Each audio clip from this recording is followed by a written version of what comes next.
আসসালামু আলাইকুম বন্ধুরা, এটা একটা ইলেকট্রিক ব্যাট।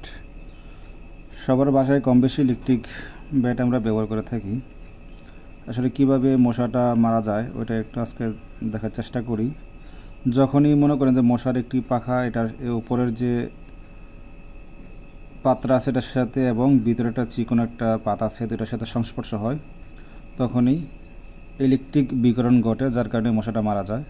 এই যে দেখেন, এটা একটা সুইয়ের মাধ্যমে দুটি লোহার যে আছে ওটার সাথে স্পর্শ করলে দেখেন কীভাবে শর্ট করে।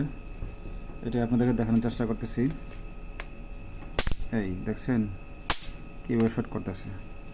আচ্ছা, এবার আরেকটি নিলাম। এটা হচ্ছে টুথপিক। অনেকেই খাওয়া দাওয়ার পরে আমরা টুথপিক ব্যবহার করে থাকি।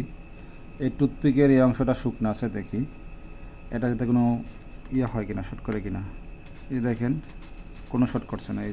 এই কিন্তু লাইট জ্বলতেছে, আমি চাপ দিয়ে রাখছি। এই যে ইলেকট্রিকে কোনো শর্ট করতেছে না।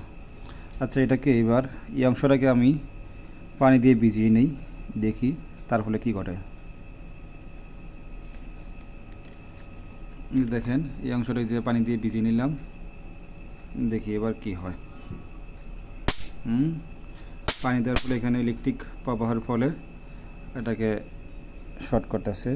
আর এই সংস্পর্শের মাধ্যমে মশা মাছি যখন এর সংস্পর্শে আসে, এর ডানা যখন দুইটি পাতার সাথে সঙ্গে হয়, তখনই মশা মাছি সেটা মারা যায়। এই ছিল ভিডিওটি। ভালো লাগলে শেয়ার করবেন। আসসালামু আলাইকুম।